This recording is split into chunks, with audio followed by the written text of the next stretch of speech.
tahukah kamu, dalam Alkitab, Tuhan sendiri menyebut Israel sebagai saksiku. Mengapa sebuah bangsa dipilih menjadi saksi Allah? Apa yang harus mereka saksikan kepada dunia? Mari kita pelajari jawabannya berdasarkan Alkitab.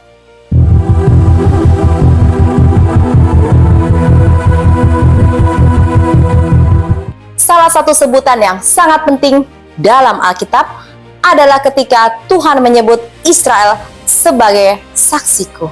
Dalam kitab Yesaya 43 ayat 10 berkata, "Kamu inilah saksi-saksiku, demikianlah firman Tuhan dan hambaku yang telah kupilih, supaya kamu tahu dan percaya kepadaku dan mengerti bahwa aku tetap Dia.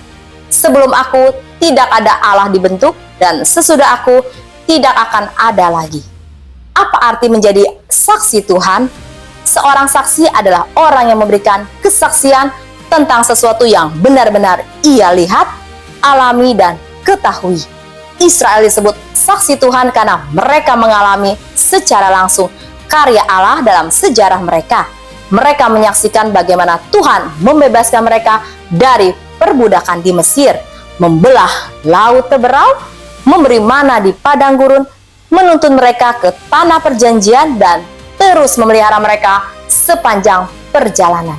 Melalui pengalaman itu, Israel dipanggil untuk memberitakan kepada bangsa-bangsa bahwa hanya ada satu Allah yang hidup dan berkuasa.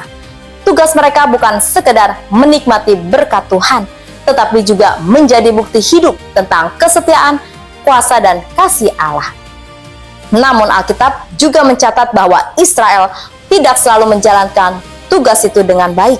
Mereka beberapa kali berpaling kepada penyembahan berhala dan gagal menjadi teladan bagi bangsa-bangsa. Karena itu Tuhan mengutus para nabi untuk mengingatkan mereka agar kembali kepada panggilan sebagai saksinya.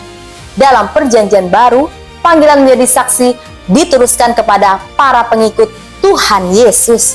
Sebelum naik ke surga, Tuhan Yesus berkata dalam Kisah Para Rasul 1 ayat 8, "Tetapi kamu akan menerima kuasa kalau Roh Kudus turun ke atas kamu, dan kamu akan menjadi saksiku di Yerusalem dan seluruh Yudea dan Samaria dan sampai ke ujung bumi." Ini menunjukkan bahwa menjadi saksi Tuhan bukan hanya tentang kata-kata, tetapi juga tentang kehidupan yang mencerminkan kasih, kebenaran, dan kuasa Allah. Jadi ketika Israel disebut saksi Tuhan, itu berarti mereka dipanggil untuk memperkenalkan Allah kepada dunia melalui kehidupan dan sejarah mereka.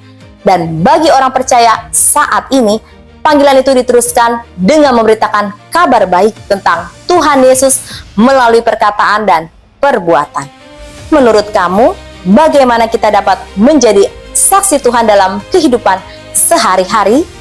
Tuliskan pendapatmu di kolom komentar, dan jangan lupa ikuti seri berikutnya mengenai julukan yang diberikan kepada Israel di dalam Alkitab. Tuhan memberkati.